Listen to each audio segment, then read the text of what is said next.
The year is 2014 and this incident occurs in Portland. As the Portland Bureau of Transportation tries to track down drivers working for this ride-hailing startup, Uber uses a smart algorithm to identify these regulators and populate the app with ghost cars or no cars at all. Uber called this software Greyball. This is just one of the many ways Uber has deceived regulators. This is how Uber has operated and grown over the years. Because more than 1,000 drivers are now on strike.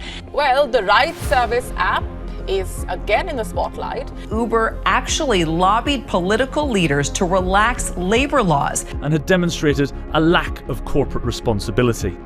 The reason why I decided to make a video about this is that this isn't your usual business story. It's a twisted saga of lies, betrayal, and deceit used to build a company worth billions of dollars.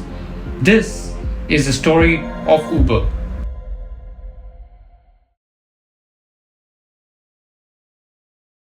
If we want to understand Uber, we need to understand the leadership that started this company, Garrett Camp and Travis Kalanick. Garrett Camp was the founder of the company StumbleUpon, which was similar to Reddit, while Travis Kalanick was an entrepreneurial failure. Door after door was shut in his face and he was betrayed by his closest investors and advisors. But no matter how beaten down Travis was, he never ever gave up. And this quality will drive Uber through multiple storms as the story unravels. In middle school, Kalanick was a maths wizard and honed his sales ability by selling knives. He even started his own SAT preparation service. In the University of California, Travis was a double major in computer science and economics, which put him right where he needed to be. Take note that this is in the year 1998, which means computers are taking off. It's the same year that Apple launched its iMac, the first MP3 player was launched in Japan, and Google Incorporated came into existence. Eventually, Travis joined 6 friends to build Scour.net, a Google-like search engine which allowed users to scour the internet for millions of files and download them. Travis drops out of UCLA to work on Scour full-time, and now he needs real investors. But this experience changes how he sees venture capitalists for the rest of his life. One of Travis's investors, Michael Ovitz, sued the company for breach of contract, then bought more than half of the company for $4 million, eventually sold in bankruptcy court for parts. This was the first time Travis tried his hand at the startup world and swore he would never be played by a man like Ovitz again. Travis immediately got to work with the Scour co-founder and created a file sharing service called Red Swoosh. But it was 2001, which means he wasn't getting any investors. After 6 years of struggling to keep the company alive, he eventually sold it to Akamai Technologies for $20 million.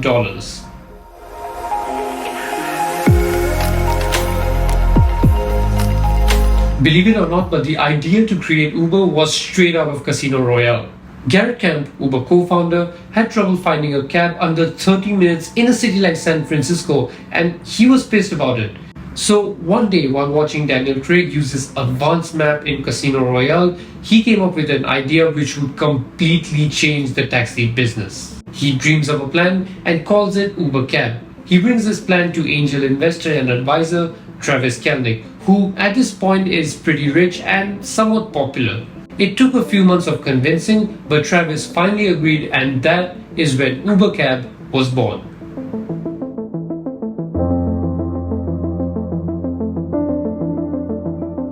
Uber Cab started with a website and eventually turned into an iPhone app. After all, it's 2010 and the iPhone is a massive success. In the early stages, Uber Cabs was a luxury taxi service, and the payment process was cashless and hassle-free, which improved the overall user experience.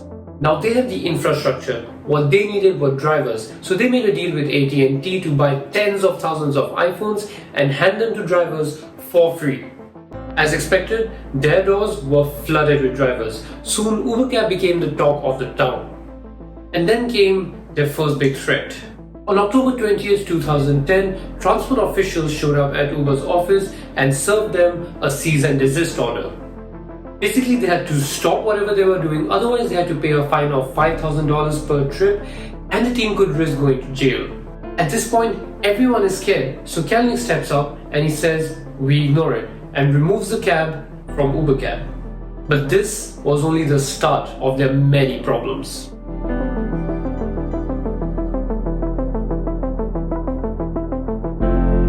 At this point, Uber is well established in San Francisco and is expanding to New York and Seattle, but it faced some resistance. These are exactly the words that Travis Kalanick said to a reporter. He believed that if Uber played by the rules, he would never win. Fun fact, all his friends knew he always played to win. Whether it was track or debate competition, he seen nothing less than utter domination. Kalanick was prepared for battle.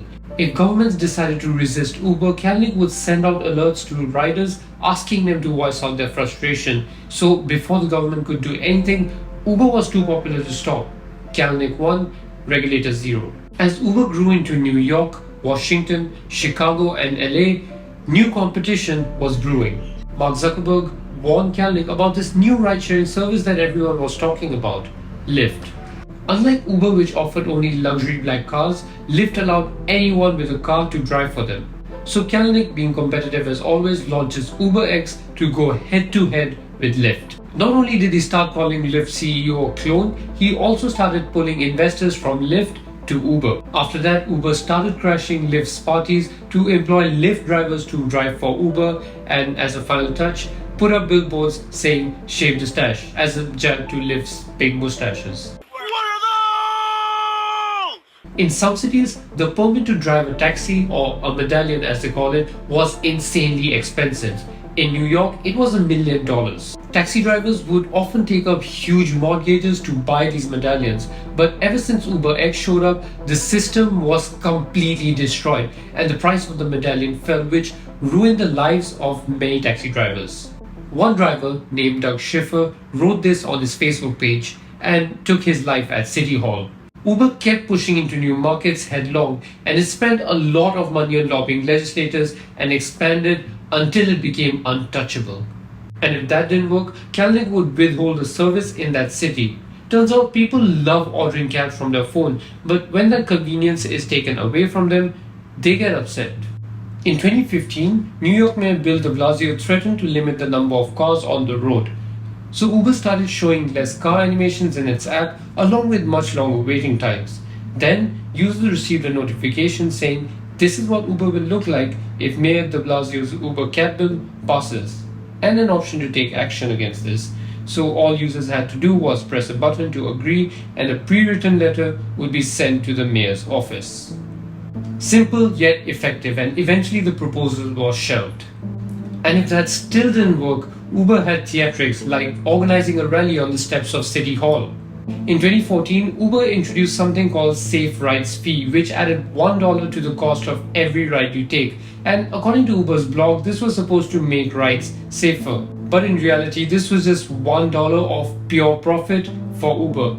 Just imagine the countless number of ways companies can trick you and you don't even realize it. So now Uber has growth and it has money. But here's the catch, the drivers don't get it. The drivers working for Uber were more like partners rather than, say, contract workers, so Uber wasn't liable for their healthcare costs or unemployment benefits. All in all, drivers were being really unfairly treated at Uber, but did Travis care? No.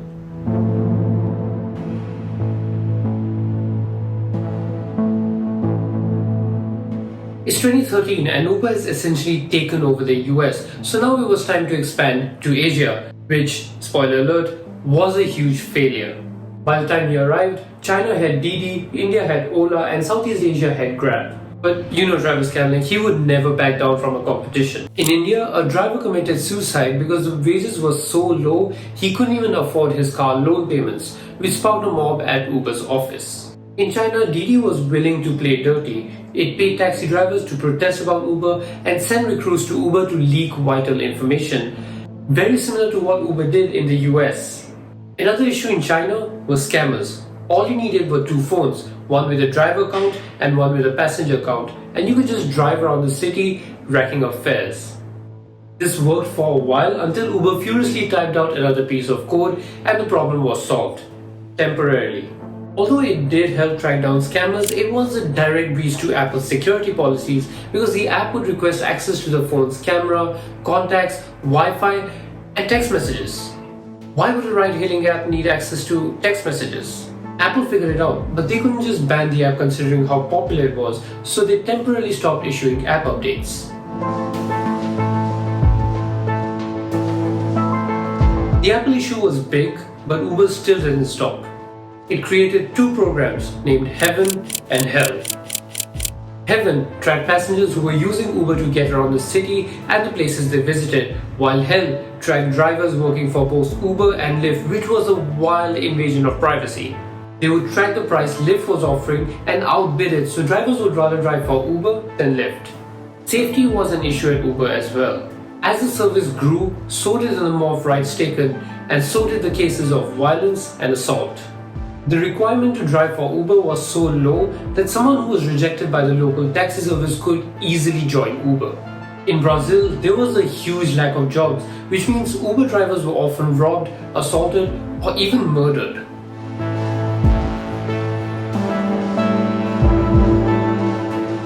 Uber had a lot of issues, and these were rooted in the company all the way from its leadership to its employees. User privacy was often neglected in these Silicon Valley companies, but Uber took this neglect to the next level. At one point, Travis Kalanick even started tracking where users went after they had ended their ride.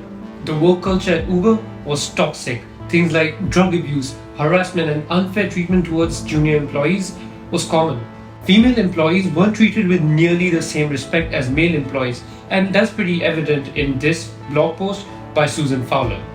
This seems like a pretty incriminating blog post, but trust me, this is just the beginning of Uber's problems.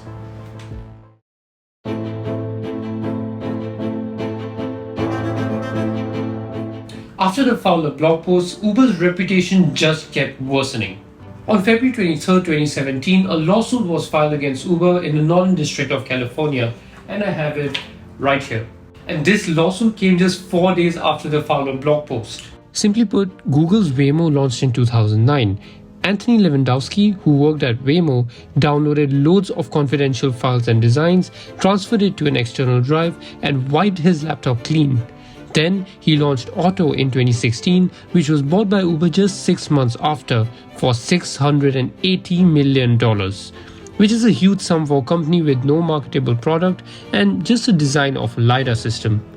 So I think it's pretty evident from this that Google started their self-driving research way before Uber did. Side note, the entire document is actually 96 pages long, so if you want to read it for yourself, I'll leave a link in the description below. And the problem with Uber wasn't the brand, it was Travis Kalanick. Customers loved the service, but when you brought up Kalanick, they recoiled. Soon after, Bloomberg posts this video of Kalanick arguing with an Uber driver. But this series of allegations and events made Kalanick drop to his knees and yelled, "I'm a terrible, terrible person." And later that evening, he sent this letter to his employees.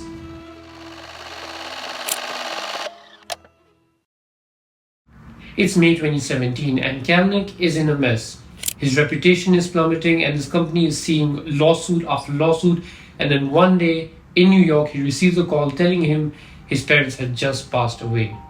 The only two people he could truly count on. So he's feeling remorseful and he drafts another letter to his employees promising them that he was ready to listen and to change to become a better leader. Little did he know that this letter would never reach them.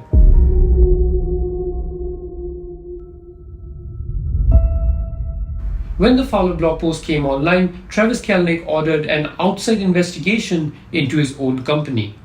And 4 months later, Attorney General Eric Holder came out with a report. Some saw it as a document filled with the company's dark secrets, while some saw it as a chance to rebuild. One of the recommendations from this report was for Kalanick to take a leave of absence and give up control of Uber.